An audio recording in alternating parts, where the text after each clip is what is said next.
Hi guys, this is Nitin and I am back again with another cool project. Today I have a new project demo to show you guys, and it's again a very interesting project which I have thought of for very long, but I didn't have the resources and time to do. But finally it came alive, and in this video I want to talk about it. So the project name is called PortHub. I know the name is a bit interesting, but the idea here is that I have a centralized cloud VPS which I wanted to use as a VPN, but the problem is either I can install WireGuard on it and then use the WireGuard client on other machines and then connect as a VPN. And so the problem is I am already using another clients, for example, NetBird, Netscale, and Zero Tier. All of these are fairly good VPNs. So using WireGuard client will basically interfere with my already installation with NetBird, which I was using. So I wanted to have a VPN free solution which still allows me to connect multiple machines when they are placed in different geographical location, and at the same time still having the low latency and high bandwidth access. Because the problem with these freely available or maybe paid VPNs as well is that their gateway is located somewhere away from my machines, and due to which I have this network hop which happens, and due to which I get low priority and low bandwidth to move data from between. So the idea for me is that I have a VPS which is in my location, so it is well connected with the internet with the backbone connectivity, so it has a very fast and low latency internet access. And all of my machines which are residing in different location, maybe in different continents as well, all of them, they get connected to this one VPS and forward their port to that VPS, whatever port I want to access for the machine, and then I can use the publicly exposed port to access the services. Now the problem is I have to use a CLI tool. It's called Rathole, and what it does is it is configuration based, and you have to install it on both server side and client side, and then the configuration has to match. Once that is done, the Rathole will basically open a tunnel between these two machines, and then I can access those. But this was tedious, and if I was managing multiple machines, I have to go and then modify the configuration in each machine to do that. So I came up with an idea. I have a centralized dashboard which manages all of this for me, and once a client is enrolled, the configuration for those clients are automatically pushed from the server side, and I just have to make few changes in the UI, and then it just connects and then exposes the port publicly.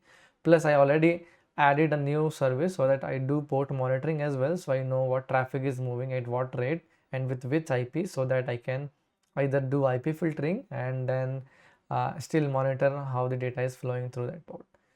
So let me start with the demo because it was a very big introduction video.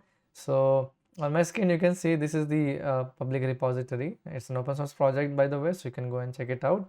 You can find some screenshots here and the general instruction on how to host this application yourself. I already have a hosted version of it, so I will just switch to it and then talk about the UI features.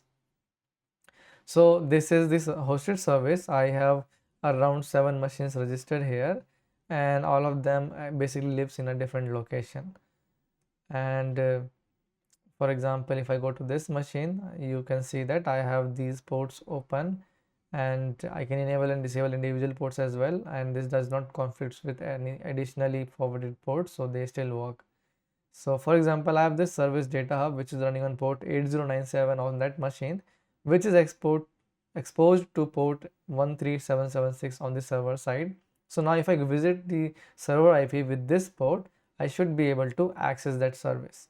That was the main idea behind it. I am able to access this and then open and access the service. Even though this service is running locally on that machine, I'm able to access it publicly via the internet because now the port forward exists, and I can easily manage and add more ports here. Now let me show you how I enroll a new machine so that we can have full idea about how to expose services with a new fresh machine. So I can go and create a machine here. It asks me for the machine name which I want to create. So I have a local machine here in my network which is called Myro. I just want to create this. Once it is done, you can see it is offline and there's a client setup script. I just need to copy this and I'll access the machine locally and then enroll it to the cloud PortHub registry. So I just need to paste this script here and then press enter, and probably add the sudo password as well. And once that is done, this CLI will be installed. If I go back, it should show online. Let me refresh the page. Okay, so you can see now the machine is online and it is set up now. So for example, if I have some service running on this machine, for example, let's say I start a Python web server.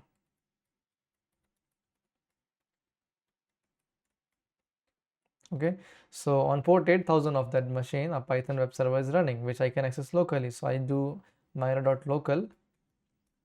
I'm able to access this, right? But how do I access it over the internet? That's the main thing now. Now, because this Myro is already registered with my PortHub thing, I can go here and then add a port pair. I can say I want port 8000 and then use any external port. So let's say this one. Once this is done, I'll have to write a service name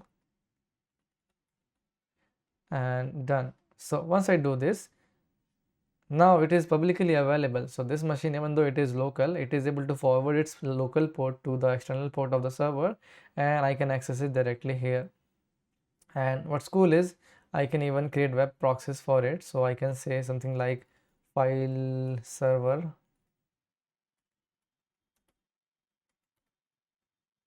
for Myro, okay, or maybe just file server, and then I can choose from here what machine I want to map it to.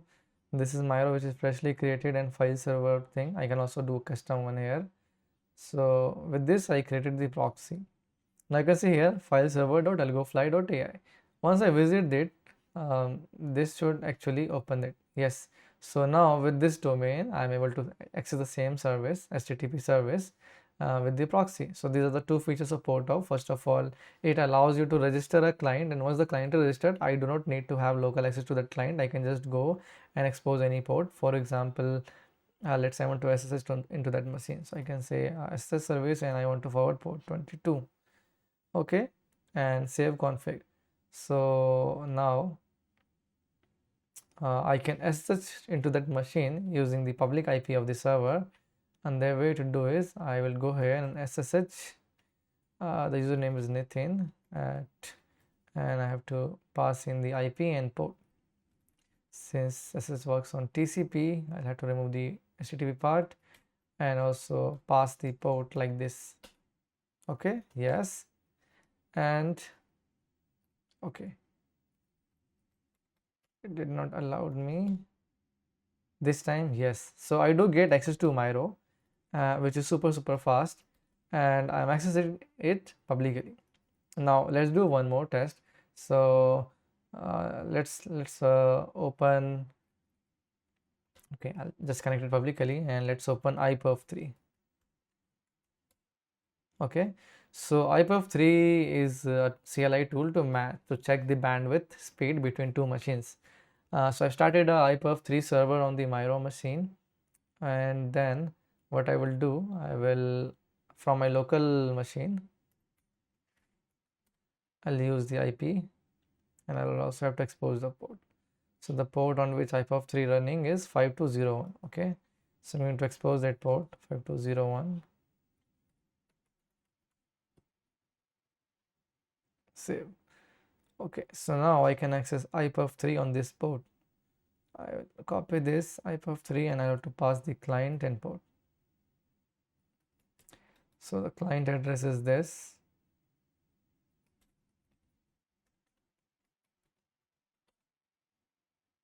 Okay, so now it is connected, and let's see. Okay, so we are getting around 249 mbits, which is not bad actually, given it's a single connection. So now you can see how easily I can transfer files and expose any port on that machine, as well as enable or disable it.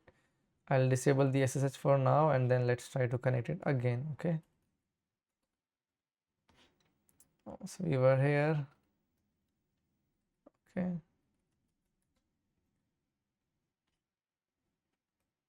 okay, so we were connecting it through public IP and the URL. Let's try to do it again. And you say it says now connection refused. Why? Because the SSH port is disabled now. I'll just enable it again, and now it should work. Let me stop here, and then I can click on it, and this allows me to monitor the traffic. As well as you can see, it also shows the recent IP which was accessing the service. So I will add IP filter here, and this will still work because I am on the same IP and I am able to SSH into the machine through that IP. But let's say I go here and only add some other IP and remove my IP from this list. Now you will see what will happen is once I try to connect to it, it will say the connection is refused. Why? Because if you come here and you will see the IP is blocked. So it shows the IP which is blocked because we don't allow any other IP to connect to that machine. So we have IP filtering option and port expose options, as well as enable or disable individual services. And further you can also fetch like live logs from that machine if it is a live, so that you know what is happening on the client side. And once the client is enrolled, it actually does not have to connect it all the time, because the client make the initial request through the Rathole as well as to the PortHub server. So even if the PortHub server goes down and comes up again, the client will be able to reconnect from its side, and it always report its ping status, so we know that the machine is alive. As well as when some traffic moves through it, you will see that this graph shows the moving traffic. So for example, right now people are accessing this service publicly, which is running on my local machine and is in a different location. So I can also open a dedicated monitoring page for that service, and then I can see the real-time traffic for that machine. So this was PortHub. It also have other features, for example grouping. I can group machines, I can add more machines to the group. So let's say I go to clear AlgoFly, and then I want to add Miro to it. So I'll add this, done. And now in the AlgoFly group, I can see there are two machines, and I can also see all groups, and it supports pagination as well as a lot of other features as well, online and offline filters, and web proxies, so that we can create new ones. Okay, so this was about the PortHub, and I hope you enjoyed the demo and the walkthrough of the application and the features which I provide. I try to use it and build it so that it is useful for me for remote development, because I work with a lot of clients, and most of the time what happens is I need to have access to their on-premise machine to be able to run AI models or maybe train models, as well as move large data sets in between. And for such scenarios, I use this one to get a low latency and high throughput access to the server, and then do my remote work and enable or disable any service publicly, so that if I want to show some demo, I can also do that directly from here. You can find all the configuration related settings in the GitHub repository, and as well as some guides and the architecture of the application. Okay, so that was all about the PortHub. I hope you really enjoyed it. Go and check this out. Make sure to start the repository, and I'll see you in the next one.